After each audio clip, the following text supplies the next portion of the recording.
بسم اللہ الرحمن الرحیم۔ آپ دیکھ رہے ہیں حقیقت یوٹیوب چینل۔ میں ہوں آپ کا میزبان ڈاکٹر حامد متین۔ آج ہم شہد کی مکھیوں کی مختلف اقسام کے بارے میں بات کریں گے۔ یہ مکھیاں جسامت میں بڑی ہوتی ہیں اور قدرتی طور پر ان کا رویہ جارحانہ ہوتا ہے۔ یہ مکھیاں عام طور پر جنگلوں میں پائی جاتی ہیں۔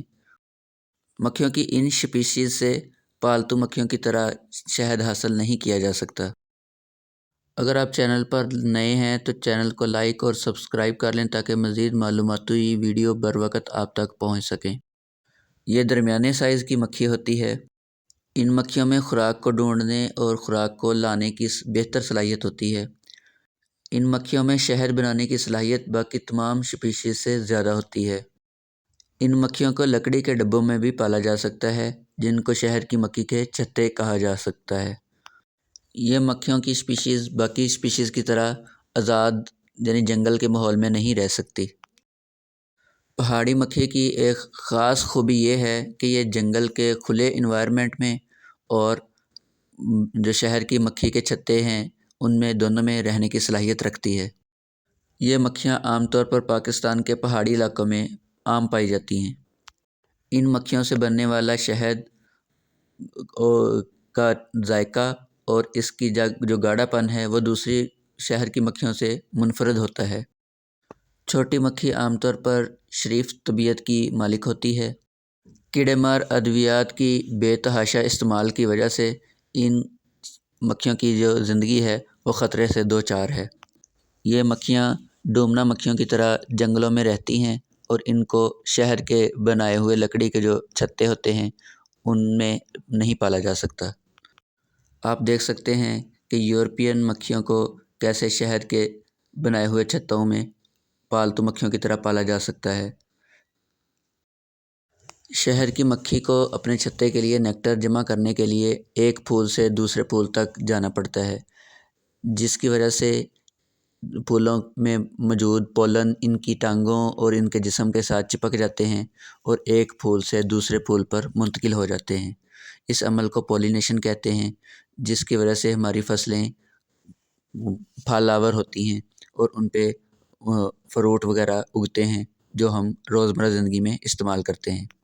شہر کی مکھیوں کی بدولت ہماری فصلیں تیار ہوتی ہیں اور ہمارے باغ پھل دینے کے قابل ہو جاتے ہیں۔ ہمارے کسانوں کو کیڑے مار ادویات استعمال کرنے میں احتیاط برتنی چاہیے تاکہ اس شہر کی جو مکھیاں ہیں وہ متاثر نہ ہوں، جس کی وجہ سے ان کی فصلیں جلد پک جائیں، ادروائز ان کی فصلوں کو نقصان ہو سکتا ہے۔ شہر کی مکھی شہد پیدا کرتی ہے جس میں منرلز، وائٹامنز اور اینٹی آکسیڈنٹس وغیرہ ہوتے ہیں جو ہماری غذائی ضروریات کے لیے بہت ضروری ہوتے ہیں۔ شہد میں وائٹامن B1، B3 اور B6 کی مقدار پائی جاتی ہے۔ اس کے ساتھ ساتھ شہد میں آئرن، زنک، پوٹاشیم اور کیلشیم کی جیسے منرلز وغیرہ بھی پائے جاتے ہیں۔ شہد میں بیکٹیریا کو مارنے کی صلاحیتیں پائی جاتی ہیں۔ شہد بیکٹیریا کو مار دیتا ہے، لہٰذا یہ جلد کے جو زخم ہوتے ہیں ان کو آلودہ ہونے سے بچانے میں مددگار ثابت ہوتا ہے۔ عام طور پر نزلہ زکام کے ساتھ ہونے والی گلے کی خراش کو ٹھیک کرنے کے لیے شہد استعمال کیا جا سکتا ہے۔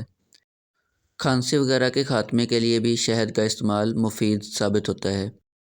معدے کے السر وغیرہ کو ٹھیک کرنے کے لیے بھی شہد کا استعمال مددگار ثابت ہوتا ہے۔ شہد کو آنکھوں کی سرخی اور دیگر آنکھوں کے مسائل میں استعمال کیا جا سکتا ہے۔ مچھروں اور دیگر حشرات کے کاٹنے کی وجہ سے ہونے والی جلن وغیرہ کو دور کرنے کے لیے بھی شہد کا استعمال مفید ہے۔